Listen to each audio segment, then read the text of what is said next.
Again, at Stephen Vaughans' press conference, I've just bumped into somebody that is actually responsible for bringing Steve Forbes to this country to box on the undercard. Hiya. Hello, love. How you doing? All the better for sitting next to you, love. Yeah. Can I steal one off you like you did last week? Right, listen, can you tell everyone your name and how this came about getting Steve Forbes to box in the UK? Yeah, I'm Jonesy. I'm the one that he keeps thanking and saying, I want to thank Uncle Stephen Jones. That's me, yeah.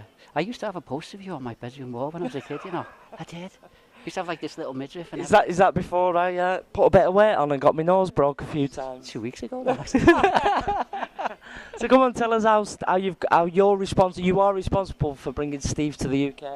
Me and Forbes have been talking about 18 months about him coming. It's been his lifetime dream to come and box in England, but you need a promoter behind you, you need a matchmaker behind you, you need the right people behind you. So we tried, we had a little look at various other promoters, other matchmakers, and they were pretty damn rude, if truth be told. But as soon as we spoke to Stevie Vaughan, it was a different matter altogether. He's wicked, Stevie Vaughan. Vaughan, he was saying all the right things. He was saying, okay, well, Stevie Forbes weighs in, and he walks down about 9 stone 12. He's only a light welterweight. But matchmakers over in the States are making fights for him over 147 pounds. So he wants to be fighting at 140, sub 140, 135, 140, lightweight, light welterweight. Vaughan, he said, I can do that for you.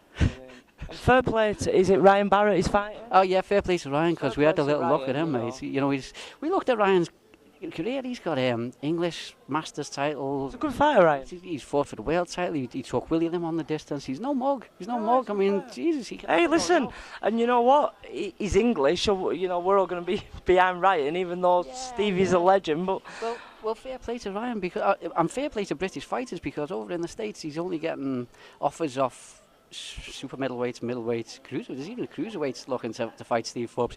Over here in Britain, we've had lightweights and light welters saying, no, we're in the lightweight category, we'll have it with him. And good for British fighters, good for British boxing.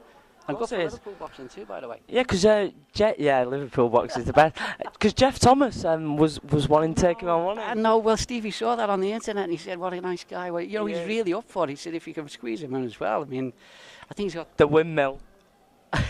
Hey, that's what we call him, the windmill. He did light middleweight in the prize fights, didn't he? He did, yeah. But he's still a windmill. I'm going to be nice about him. I am being nice about him. I love Jeff. He's from my hometown. He's a good lad. He's a tough kid. And so maybe then, if he beats Ryan Barrett, he can come back and box Jeff.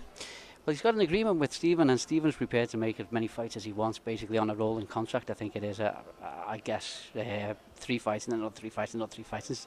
So the more fighters that come up and say, I'll have it with him, the more chance of Stephen making matches for him. And the more chances of Stephen Vaughn making matches for Forbes, the more we're going to keep him here in this country. Of course, and I'm sure, I mean, with Derry fighting for the world title, I'm sure the Liverpool show's going to be a sellout, whether he gets TV or not. I'm sure some TV are going to cover it. Derry Matthews world title fight, Stevie Forbes in the UK. I mean, good two fighters that Forbes he talks about. I mean, I talk to him 20 times a day because I can talk.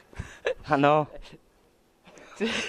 2 fighters that he keeps talking about, Ricky Burns and Derry Matthews. I mean, he knows him inside out. He's a scholar of boxing. He's a student of boxing. He goes through all the box records and he knows Derry's record inside out. He can tell me more about Derry Matthews than I can tell about Derry Matthews. So he really likes Derry Matthews and he likes Ricky Burns. So yeah, somewhere down the line, one of those, if he can make the 9 stone 9 limit again. Well, I'm looking forward to interviewing Stevie Forbes. I don't know what he's going to make of me. He is American. Like you, mate. After all. He watches you on YouTube, you know. He said, Jones, use that hottie, fix me up, will you, mate? He did, honestly. Back off. Well, listen, Steve, thank you for bringing him over. Thank you for being a supporter. Speaking old man, very happy, thank you very much. You're not old. Just that grey beard makes you look like... No, actually, you do look like Santa Claus, don't you, viewers? Santa Claus is in the house. I do it for the grandkids, just for the kids. Do you go naked? Naked Santa? I've got the outfit if you're interested, with wellies, black wellies. I heard Stephen Vaughans looking for a ring car boy. There's a thought. A little earner for me. I've got this gig that I'm doing on the 25th of December when I go down the houses with my sack over my shoulder. I wish someone would come round to visit me with a sack. Yeah, they left a little chocolates on your pillow. Not that. Oh, let's go. Thank you. He's responsible for bringing Steve Forbes over from the USA. My pleasure.